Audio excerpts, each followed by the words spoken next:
Hey guys, and welcome back. Today we have on the shop a GCV170 for a Honda HRN 216 mower that is being used commercially.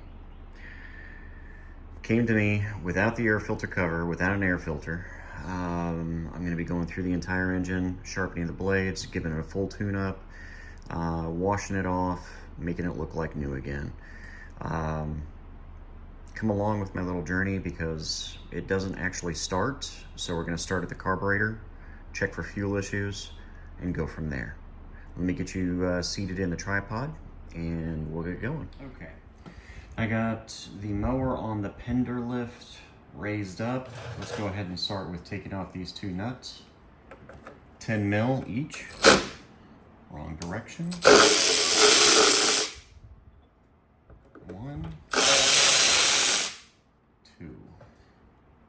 Now the design on the 170 is different from the 160 and the 190 in that you have two studs here that go all the way to the engine holding your carburetor on.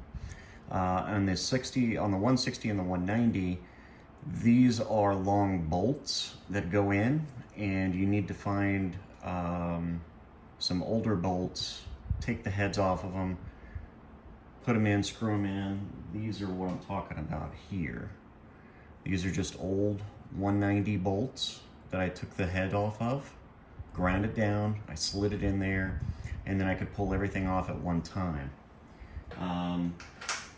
With this, there's no need for that anymore, which is great, because I found it to be a real pain in the butt, to be honest with you. First thing we're gonna do, or second thing we're gonna do, is turn the fuel off, okay? Gonna pull our air cover. Now there is going to be right here, a hose for crankcase pressure. It's an EPA thing. Crankcase air is going to be pushed right in here to the inside so it can be burned. So we got to take that off, just like that. Okay, we got a little stud here. We're going to put right back into our mounting plate, just like that. Okay, so that's all done. Put our nuts in there, set it off to the side, clean it up in a little bit. Clean it up before we put it back on. Okay? Next thing we're gonna do is grab some needle nose and we're gonna move the fuel tap, okay, or the fuel line. That is right here. Squeeze that together best we can. Squeeze it the other way, in fact.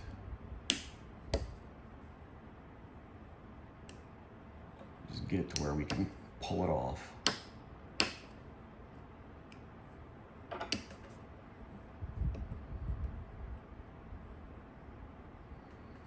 Just like that. Okay? Now I'm going to do a little bit here. I'm going to move you to right in front of me so that you have a little bit of a better view of the carburetor that I'm about to take off, okay? This is metal reinforced, okay? So this goes on before in between the carburetor and the air filter. We've got this fuel hose here that just easily pulls off, and what little fuel pours out is gonna be fine. We then have the governor arm, which is right there with a governor return spring. Now this is an auto choke motor, which means there's going to be an auto choke feature attached to the carburetor. We'll see that here shortly. First thing we're going to do is just slide it toward us off of the studs. We're going to turn it one way, get the big rod out, and we're going to turn it the other way to get the spring off. And there is our filthy little carburetor. Give me a minute. What I'm going to do is I'm going to take this outside. I'm going to rinse it off with brake clean and get all the dirt off the outside of it before I tear into the inside. Be right back. Okay, we're back now on the bench, and you can see I got a lot of that dirt off of the carburetor. So anything that I do to it will be cleaner. It's not going to be I'm not going to worry about dirt getting back into the bowl as I'm handling the carburetor. So the first thing first, we're going to take this nut off.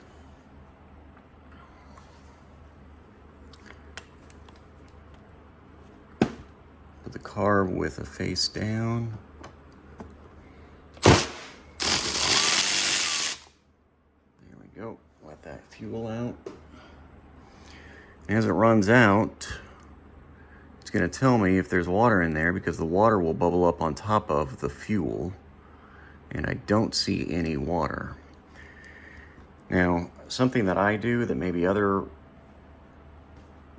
mechanics don't do, or they may do, I get rid of all the fuel. I don't care if the guy said, well, I just put fuel in it and it's not running. That tells me 99% of the time there's water in the fuel. With the advent of ethanol getting into the fuel system throughout the US now, and across the pond as well, ethanol creates a whole host of issues with these mowers, with all small engines. You cannot get around it. The only thing that you can do is avoid it. I luckily have a gas station down here that is maybe 8 miles away that has fuel that is non-ethanol, and I get 5 gallons at a time. I drain the hose out before I start pouring, so that whatever's in the hose doesn't get out into my fuel tank. We're going to pull this guy off the bowl, and there we have a beautiful picture. No rust, no nothing, in fact, which is awesome. I'm digging that. So I'm going to make cleaning this a lot easier and a lot faster. We've got the pin, hinge pin for the needle. We're going to pull the float and the needle together. That's the bottom half. Now that we got the bottom half done, I'm going to focus on getting the main jet out, which is right down here in this middle shaft. Bear with me while I work around you.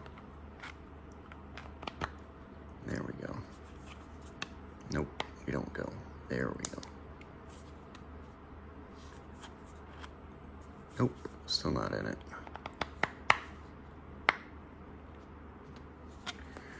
Try a different screwdriver. This is the first time I've worked on a 170, so I'm thinking they may have changed the diameter of the main jet, preventing me from being able to unscrew it here. Let me try my third screwdriver here.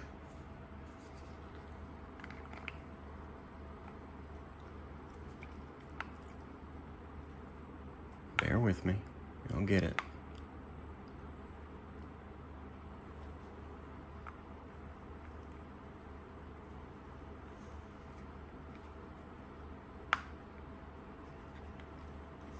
Nope. Nope, nope, nope. Okay, it is not coming out. So, what I'm going to do is run my torch tip cleaners through it and make sure that there's no gunk in there.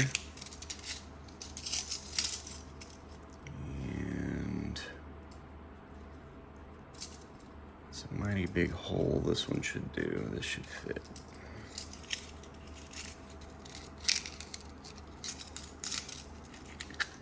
Get you out of there and get you into there. Nope, that is too big. Start smaller.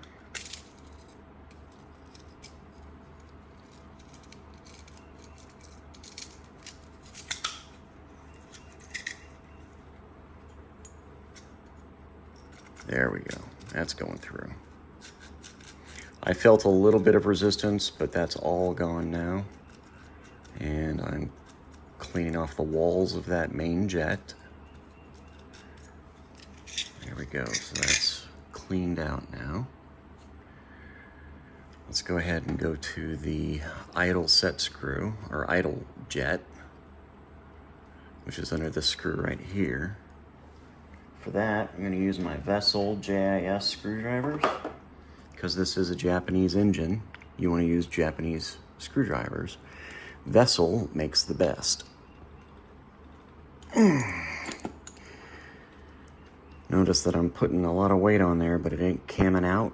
That's a good thing. That's why GIS is preferred over Phillips drives.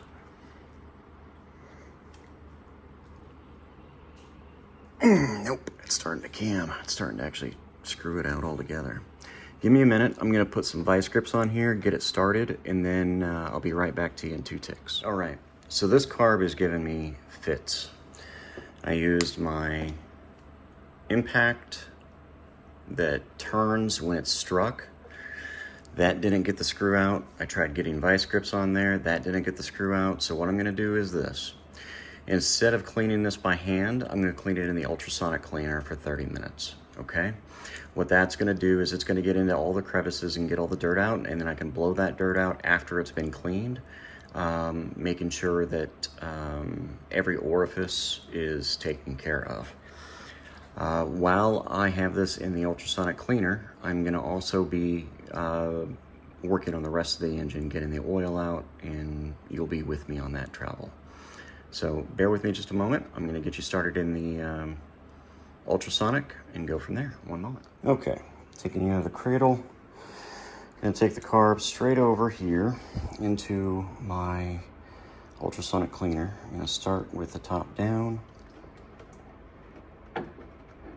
Actually, no, I'm not. I'm going to start with it on its side because I don't have a lot of cleaner in here right now. There we go, just like that. Okay, now I have what's called a sous vide machine. Now, if you hit the button, it comes on and it starts spinning the fluid down in the pot. Okay, there's also a little iron in there that gets hot to heat up the water as it's circulating it.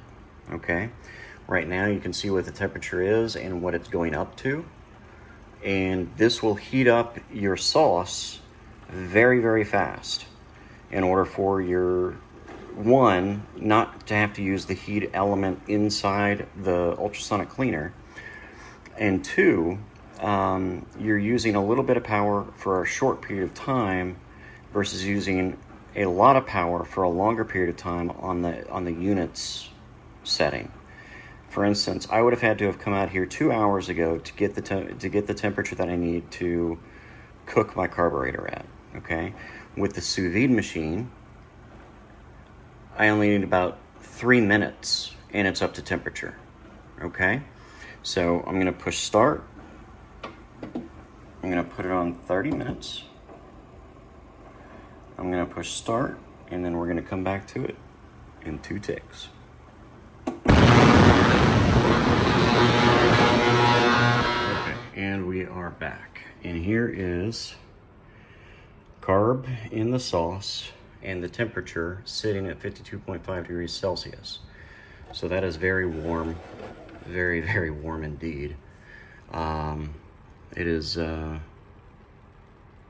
there's my sign. I totally forgot to put up. What you allow, you promote. Keep that in mind. Anyway, let's pull this carb, get it reassembled back on the machine, and start cleaning her up. Okay, it is out of the bath. I used shop air to dry it off, get all the chemical out of it, and let's get it back together. So here we go. First things first, we are going to start with our float and needle. Get that in there, sitting pretty, if we can. There we go. Awesome. So that is down. Get my pen in there. Can't see my hands, I know we're in the way. Sorry about that.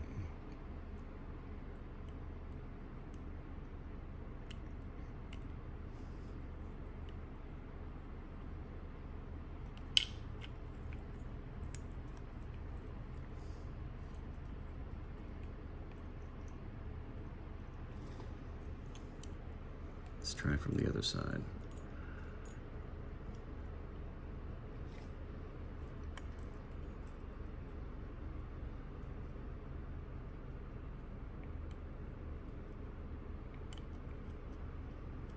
I'll be damned, what is going on here?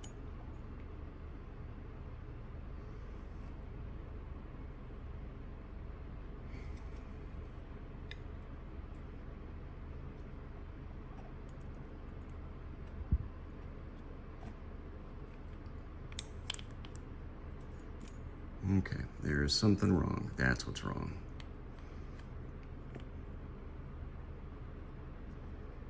Came out of the fitting and was sitting too proud, sitting too high. Okay, let's try this one more time. Nope. What is it, third time's a charm? Yeah, we'll get it third time.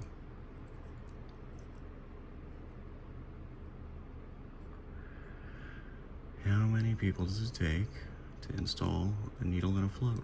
Go figure.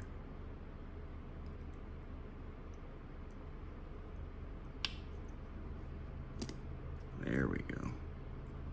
Now it's sitting there perfect.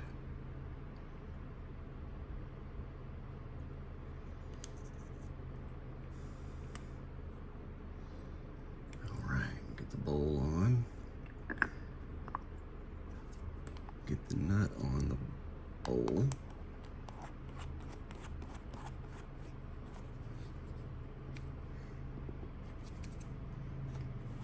And now we torque it down by hand using a wrench that I can't seem to find. We'll do it this way. 10 mil, 10 mil. Tight. You don't have to over torque that. It's got a gasket on it, a paper gasket, that stops the fuel from dripping. You don't have to go crazy on that piece, okay? Let me get you set up on the mower side, and let's get this car back on. Okay, now we're back to the mower.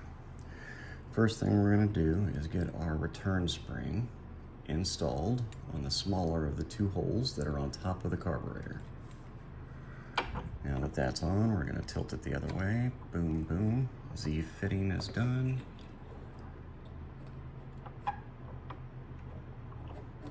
And now, I get this tube out of the way. Get all that out of the way. There we go.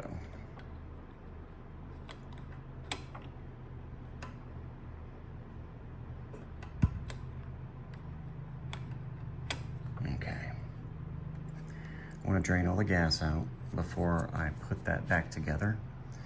So give me a few minutes while I siphon it out. Talk to you in a bit. Okay, got all the gas siphoned out of the engine and put fresh in. So now all I gotta do is hook that up, try to get this stupid wire clip back on there. That is the biggest pain in the butt on these Honda engines, is this little clip right here. It's just a freaking nightmare. And before I forget it, get this metal gasket on. I've forgotten that, I can't tell you how many times. Out of sight, out of mind. Yeah, put it in front of you. You'll remember. Here we go.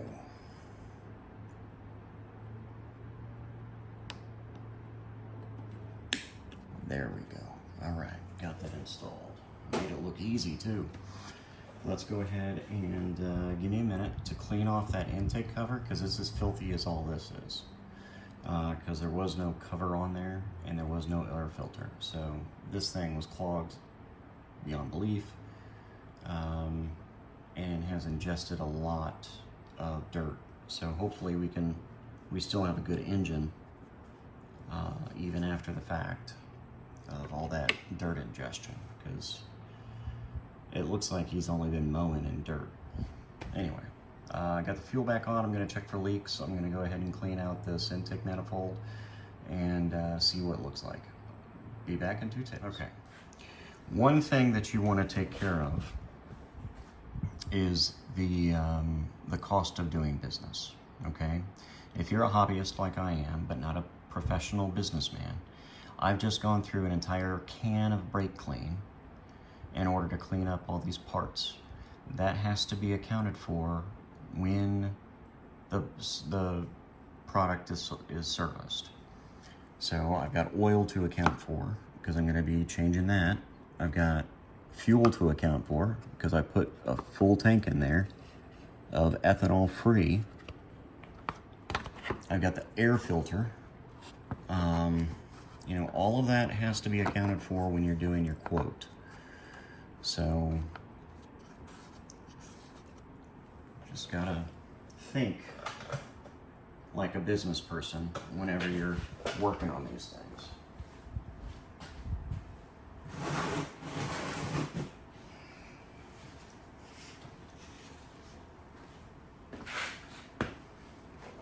All right, mess up a little bit.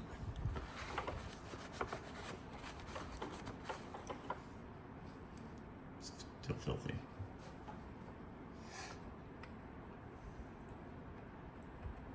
Finger start and then drive it home. Finger start and then drive it home.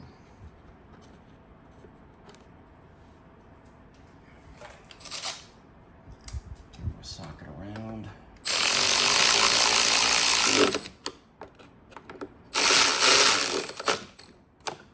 There we go.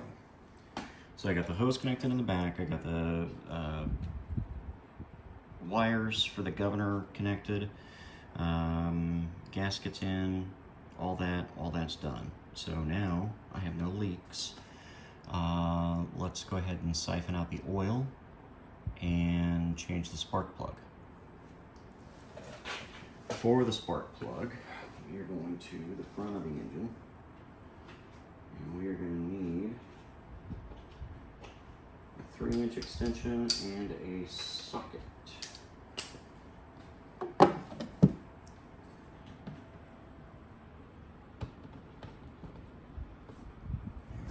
I know the camera's a little low, but this won't take but a second.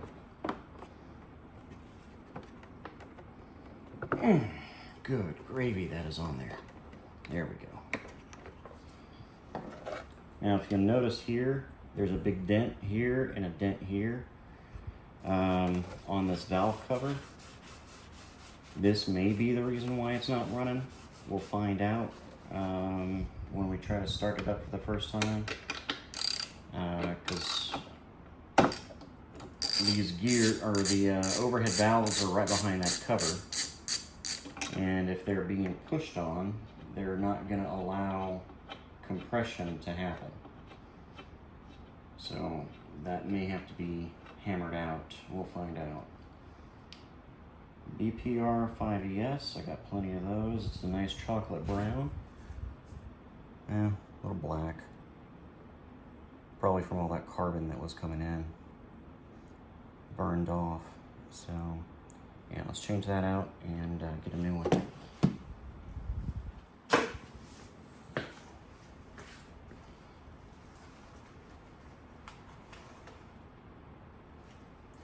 I need someone to remind me to order BPR 5ES. You got that? I need another 4-pack.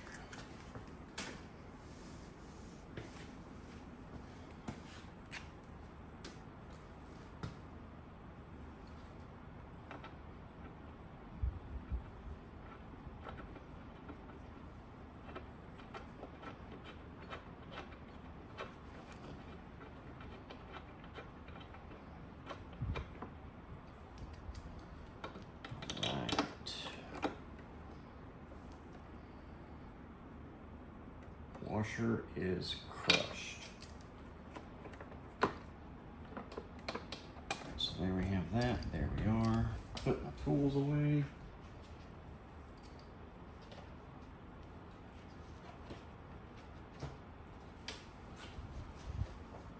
Okay.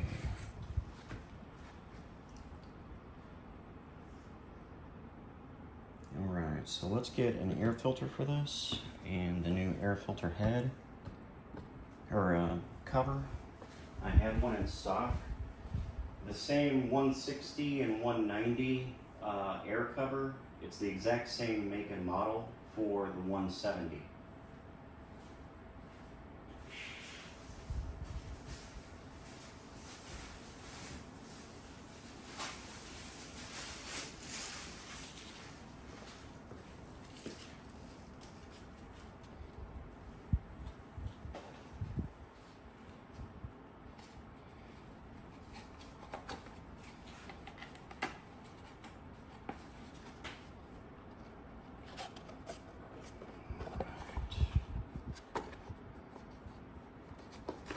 Okay, it's been rubbed and damaged there.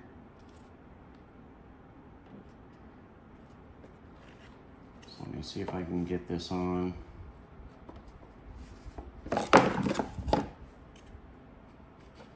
And in place before putting the cover on.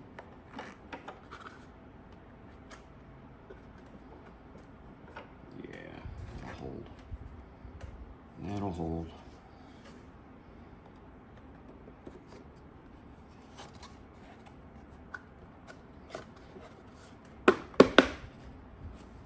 There we go. All right. Let's try starting it before we change the oil, get the oil warmed up, and see if we even have spark or not, or see if there's any other issues with this mower. I'm gonna zoom you out.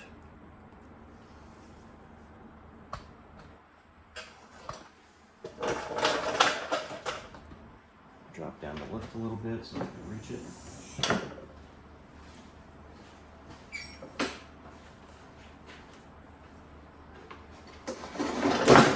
Oh, that ain't right.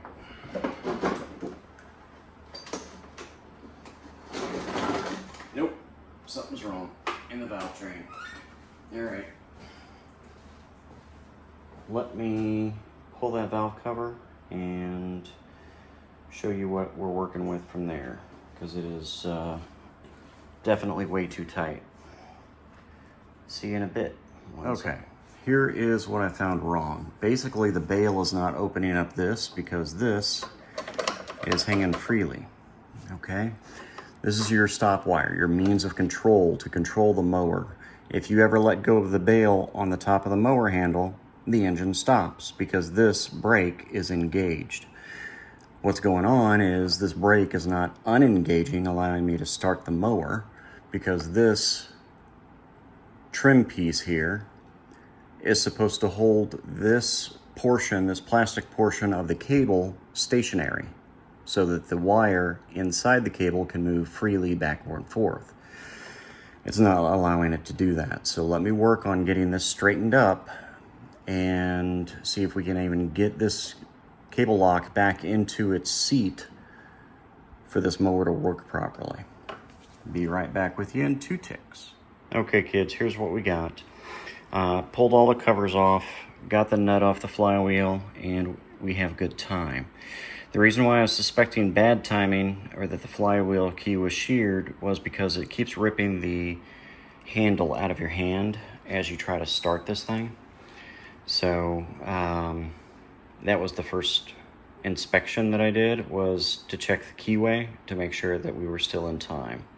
I'm going to check the bottom of the engine now on the flywheel, on the blade side, to see if the blade is bent, maybe, because it still tries to rip the handle out of your hand every time you try to start the engine.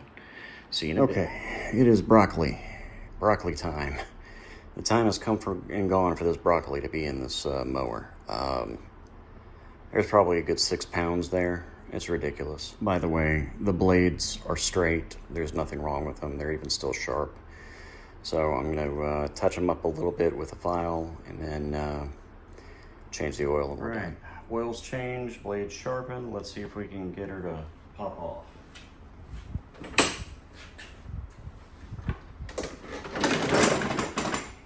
Not like that.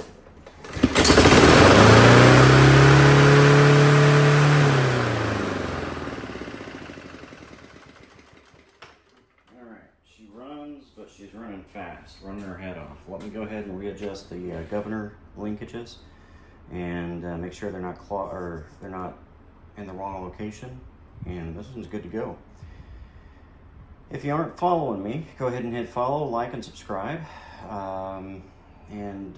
As always, idle hands are the devil's playthings. Thanks so much for coming along with this journey. Bye-bye.